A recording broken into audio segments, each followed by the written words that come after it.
Salut à tous, on se retrouve pour une nouvelle vidéo.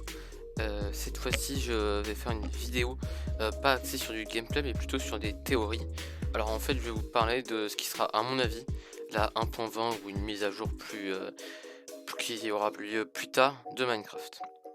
Donc pour la 1.20, déjà, il y a plusieurs théories, mais en tout cas, selon moi, le thème ce sera plutôt axé autour des donjons et de l'aventure.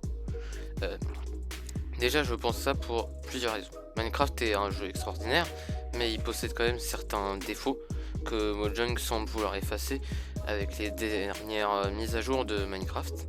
Et après, des améliorations de l'océan, des villages, du Nether et plus récemment des cavernes, l'un des aspects les moins développés de Minecraft reste l'aventure.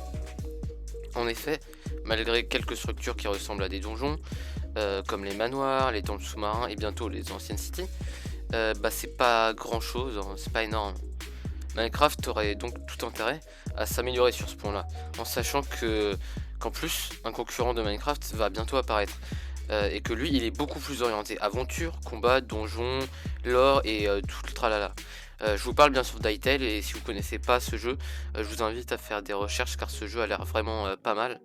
Euh, Ce que je veux dire, c'est que Minecraft gagnerait à développer un peu plus l'aventure pour concurrencer justement Hytale qui arrive bientôt et attirer plus de joueurs qui eux aiment bien tout ce qui est aventure, un petit peu de combat, tout ça, qui eux risquent plus d'aller du coup vers Hytale justement. Euh, mais là vous vous demandez du coup sûrement de quelle manière Mojang pourrait améliorer l'aventure dans Minecraft. Justement j'ai deux théories qui pourraient se réaliser toutes les deux. Donc la première théorie, le contexte.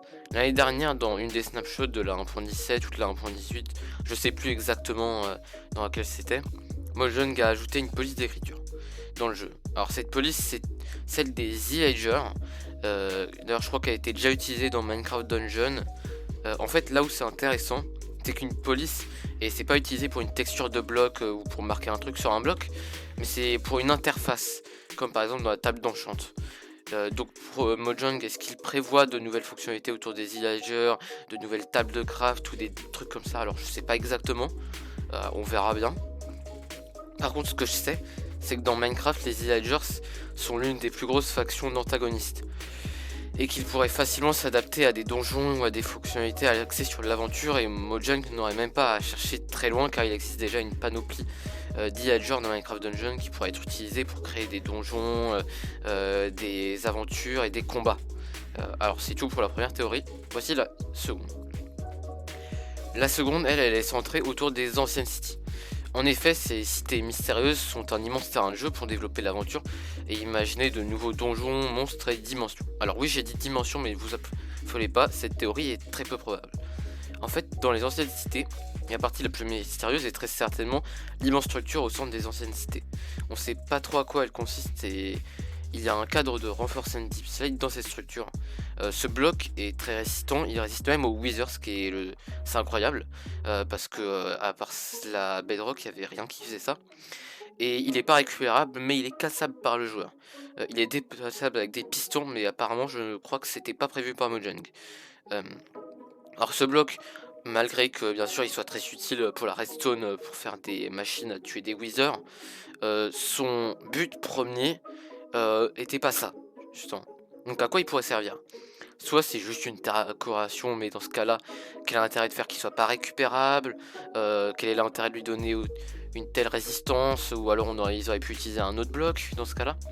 Le plus probable selon moi, c'est que ce soit un portail, car il y a une autre structure dans les anciennes cités qui est plus petite, qui représente justement ce portail, et je crois que son nom est ce petit portail, un truc dans le genre. Euh, donc la question la plus intéressante est du coup, où mène ce portail? Alors j'ai plusieurs théories. Soit ces portails sont reliés entre eux et permettent de faire une téléportation entre les anciennes cités, donc ce serait un ajout pour se déplacer plus vite dans Minecraft. Ça c'est possible. Soit ces portails ils mènent à une toute nouvelle dimension, un peu sombre, je sais pas trop. J'y crois moyen, franchement. Je vois pas l'intérêt qu'ils auraient ajouté une nouvelle dimension. Soit ces portails remplacent ceux de l'End et permettent d'aller dans celui-ci. Encore une fois, j'ai du mal à y croire parce que après c'est peut-être ça, hein, mais ça changerait un peu le système de Minecraft, un truc fondamental. Et s'ils voulaient changer, je pense pas qu'ils le feraient pareil. J'y crois pas trop à cela.